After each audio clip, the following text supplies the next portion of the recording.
O ex-presidiário divulgou nesta segunda-feira um vídeo em que lê uma carta aberta aos brasileiros. Nela, o petista afirma que o governo de Jair Bolsonaro converteu o coronavírus em uma arma de destruição em massa e subordinou o Brasil aos Estados Unidos de maneira humilhante. O ex-presidiário se colocou à disposição da população. Vamos acompanhar. Com a ascensão de Bolsonaro, milicianos, atravessadores de negócios e matadores de aluguel saíram das páginas policiais e aparecem nas colunas políticas. Como no filme de terror, as oligarquias brasileiras pariram um monstrengo que agora não consegue controlar, mas que continuarão a sustentar enquanto seus interesses estiverem sendo atendidos. Lula condenou a condução do presidente Jair Bolsonaro na pandemia. Teria sido possível, sim, evitar tantas mortes. Estamos entregues a um governo que não dá valor à vida e banaliza a morte. Um governo insensível, irresponsável e incompetente, que desrespeitou as normas da Organização Mundial da Saúde e converteu o coronavírus em uma arma de destruição em massa. O ex-presidiário criticou também a ascensão dos militares no governo.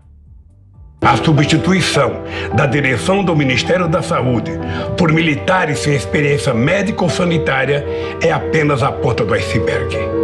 Em uma escalada autoritária, o governo transferiu centenas de militares da ativa e da reserva para a administração federal, inclusive em muitos postos-chave, fazendo lembrar os tempos sombrios da ditadura. O petista ainda se colocou como alternativa de reconstrução democrática do país.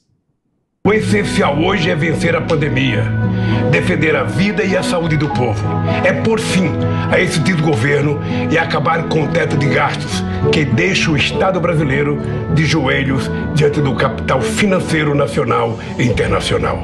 Nessa empreitada árdua, mas essencial, eu me coloco à disposição do povo brasileiro, especialmente dos trabalhadores e dos excluídos. Bom, começo essa com você então, Zé Maria. Além dessa narrativa habitual do Lula, a qual a gente já está acostumada, tem também agora embutidas aí nessas declarações acusações graves, né? Ele disse que o presidente Bolsonaro transformou o coronavírus em arma de destruição em massa. É muito grave, não, Zé? Olha, Lula só está solto por uma articulação muito forte no Supremo Tribunal Federal, com essa história de que só deve ser preso o condenado em última instância, depois do transitado em julgado, né? Só por isso ele está solto. Eu tenho a impressão que um condenado em segunda instância não poderia ter a liberdade, que ele tem restrições, ele não poderia ter a liberdade de atacar, inclusive, o próprio judiciário, né? Ele vem fazendo discursos muito inflamados e lança fake news dizendo que é candidato. Ora, Lula não pode ser candidato. Não pode, porque a lei ficha limpa está em vigor e ele é um ficha suja, condenado em segunda instância. Tem mais 8 processos que ele responde como réus, né? Além, evidentemente, de 2 que ele já foi condenado. No caso do sítio, o caso do triplex. Esse discurso, ele é cheio de fala barata, de que genocida, essas coisas antigas não se discutem mais, porque isso já está ultrapassado. A história é o seguinte: o que você fez quando era presidente da República, você tem uma história a contar. O que o Lula fez quando foi presidente da República? Armou um grupo que saqueou as contas públicas, o dinheiro público.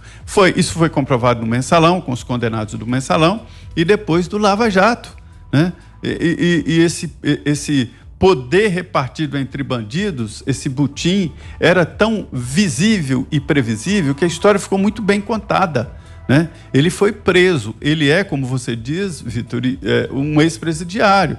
Então ele não tem que fazer discurso, ele não tem que julgar ninguém, ele tem que pedir perdão e se arrepender dos seus próprios erros.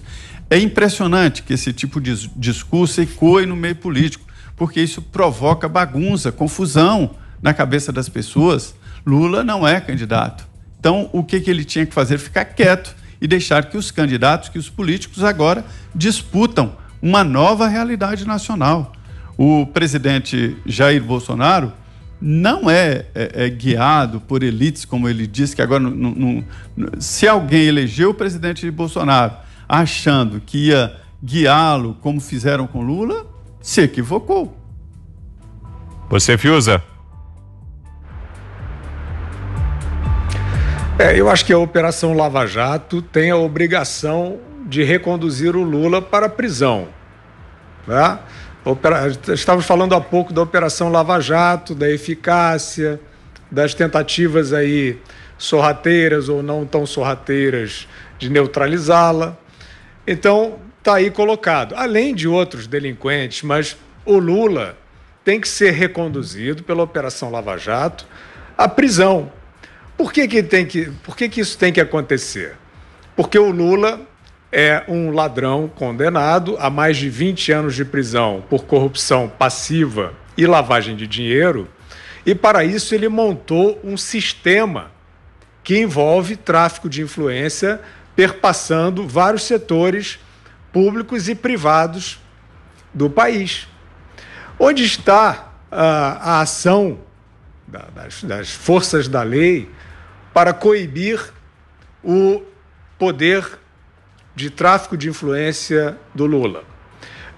O Lula foi solto numa manobra absolutamente suspeita do Supremo Tribunal Federal, retórica, que reviu uma decisão sua de 3 anos antes sobre prisão após condenação em segunda instância, num casuísmo claro que beneficiava o próprio Lula, que, não por acaso, é o responsável pela nomeação de vários integrantes do STF.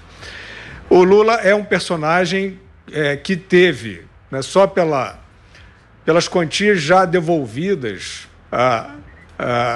através da Operação Lava Jato, que somam cerca de 5 bilhões de reais, mas a estimativa para devolução é muito maior do que isso. O Lula envolveu uma quantidade muito grande de entes públicos e privados num assalto proverbial.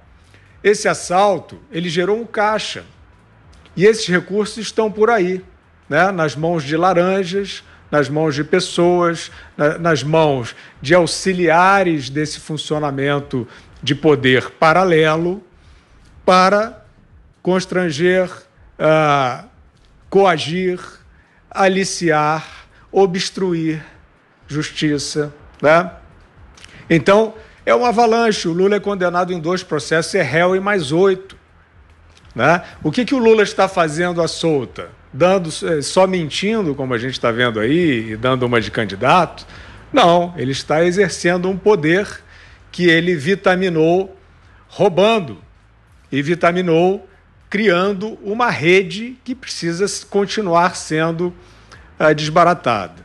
Então, dito isso, esse discurso do Lula é um discurso no qual ninguém acredita, nem ele mesmo, né? Quer dizer, o que ele conseguiu, o último surto de sinceridade do Lula foi, não sei quanto tempo tem isso, uns 2 meses talvez, em que ele declarou, que ele celebrou com as seguintes palavras: felizmente a natureza criou um monstro chamado coronavírus. Você vê que um personagem de espírito de porco, ele se denuncia, né? Se não for hoje, vai ser amanhã. Ele denuncia o seu espírito de porco. E ele fez essa declaração comemorando a chegada, não foi só ele não, hein? Mas ele fez isso abertamente, comemorando a chegada do coronavírus. Felizmente a natureza criou esse monstro chamado coronavírus para depois tentou fazer ali um arranjo verbal para dizer que era para mostrar que o projeto econômico do Paulo Guedes contraria o que seria o projeto virtuoso de Estado forte dele, Lula. Fez uma acrobacia, quer dizer, o Estado forte do Lula a gente sabe qual foi, né? Ele montou um Estado para vendê-lo a um cartel de empreiteiros, né? Então, o Lula é esse personagem. O Lula fez o seu sucessor. O sucessor do Lula é o coronavírus, né? A natureza fez o sucessor do Lula, porque o país vinha de uma recessão a maior da sua história e talvez essa recessão, né, aparentemente está sendo já superada por uma outra causada pelo coronavírus. O vírus é a cara do Lula. Agora 7h30.